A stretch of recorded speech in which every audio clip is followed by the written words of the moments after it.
Welcome to Fred Achando Analysis, ladies and gentlemen. Kindly support this channel in any way you can and we'll really appreciate you. The rally that took place in the Kibra Kamkunji grounds is one that scared the government, and they are in serious discussions about what happened today. I want us to look at only 3 things that happened that the government must be cautious and wary about. As we delve so much into this, ladies and gentlemen, kindly subscribe to the channel if you're watching for the first time. Click the notification bell and like our videos. Number 1 that goes without saying, ladies and gentlemen, is the numbers that thronged that rally. We all understand that anytime Raila calls for a rally, his supporters will fill to capacity that venue without being paid, without being ferried, and they will be there, and you see the mood. There are a lot that are on a mission. So this number is one that worries the president. Why? I have indicated here several times that there was a crafted plan after the last elections that Raila was going to go to Bondo, that his people were tired of being told every day that our votes have been stolen, our victory has been stolen. So they thought that this time round guys would be tired, and they had started spreading this rumor. It emanated from Nyanza, with a few group of Nyanza rebels who are now telling people. In fact, they went there distributing some relief food, and while distributing this food, it was a campaign podium where they said, sisi tumechoka, the president is ready to work with everyone, and that is why amewaletea chakula. Watu wanakufa na njaa, hatutaki kwenda maandamano, watu wamechoka. But then the people proved them wrong, because it seems people are not tired, or the way Raila has decided to rejuvenate himself has just captured the attention of his supporters, because he has come back with the revelation that the very result, the very victory that they are complaining about has been found out that they actually won by 8 million. And they're saying that they know where the votes are. They are simply calling the international community to come and open the server so that they can get their victory. They can take their victory. So the numbers is something that is worrying them, because people are not tired. They are ready to go. The language that they're speaking is also a very ready lot. Number 2 is the dress code and the unveiling of Baba's jeshi.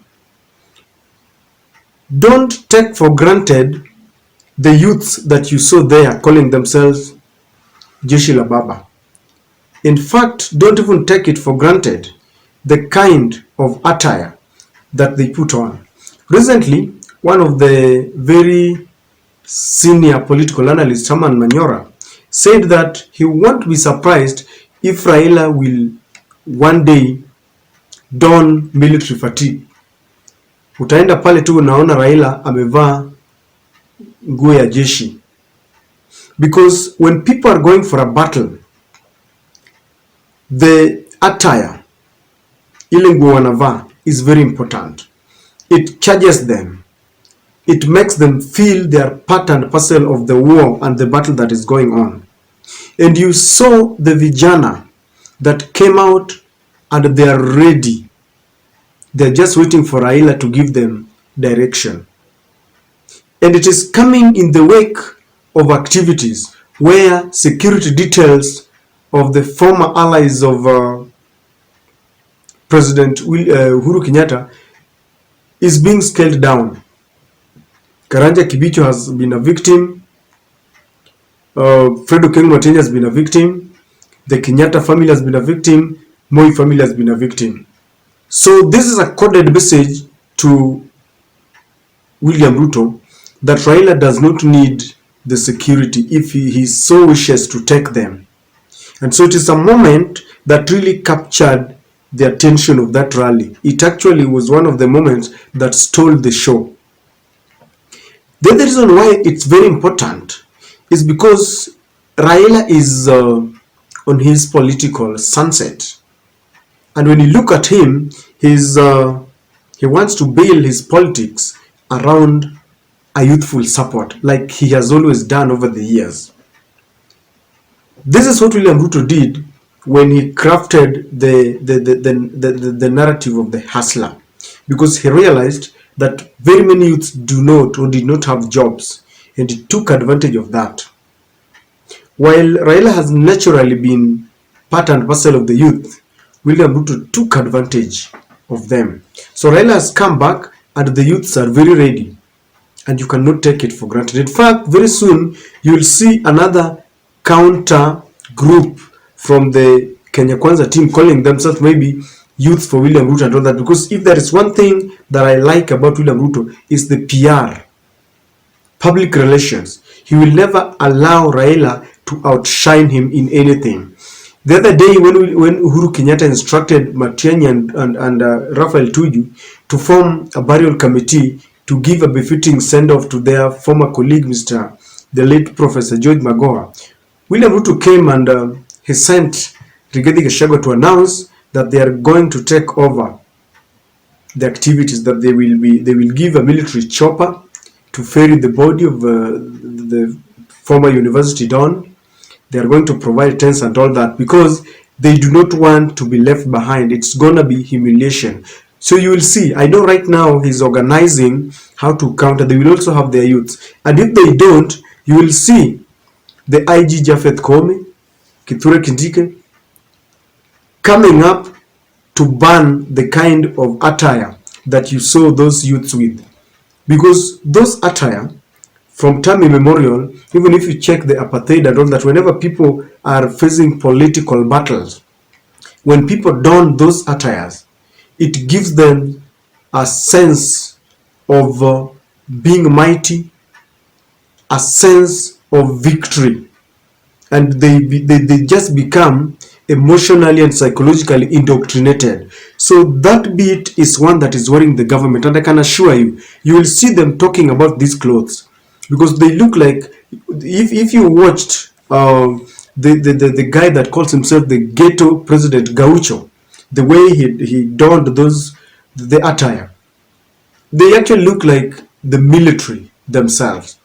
And you see, when they are physically ready, mentally they will be ready. And this is coming at the heart and the height of heightened political temperatures, when the youths are speaking the language of sisi tuambie tunataka kwenda state house. And you see, sometimes it might start like a trivial issue, then it builds and boils bigger. So that's why I'm saying that the attire and the unveiling of the Baba Jeshi la Baba, is something that must be worrying the government. The last one is the language that was being spoken. In my earlier video that you can check, Kalonzo Musyoka has been a very passive politician. He doesn't want this kind of controversial politics. But today Kalonzo was speaking the language of a warrior. Muigai Kenyatta na kutoa hata security ya president, former president. Hebu sikilizeni, wanasema ati ni scaling down, wana scale down. Wanasema Uhuru ako na askari jeshi 100. Kwanza hiyo ni urongo. Okay, we are watching. Lakini watu kama mimi nimezoea, wakati mmoja mimi na Raila tulifutwa kazi, si ni kweli? Mimi kaenda kutafuta Wakamba na mishale, sikutaka ati askari.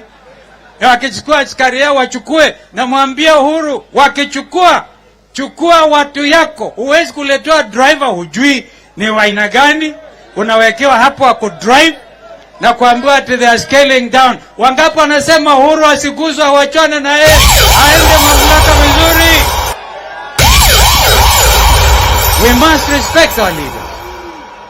Whatever happened, na mimi na ndugu Raila mnajua 2013 lisema walituibia kura, si ni kweli?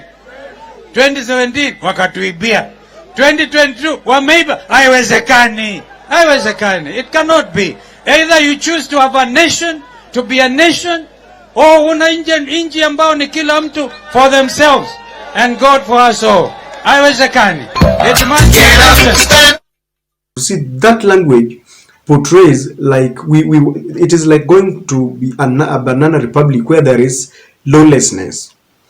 If there is something, I can assure you, people have said that, oh, William Ruto is not like Uhuru Kenyatta, Raila cannot force him.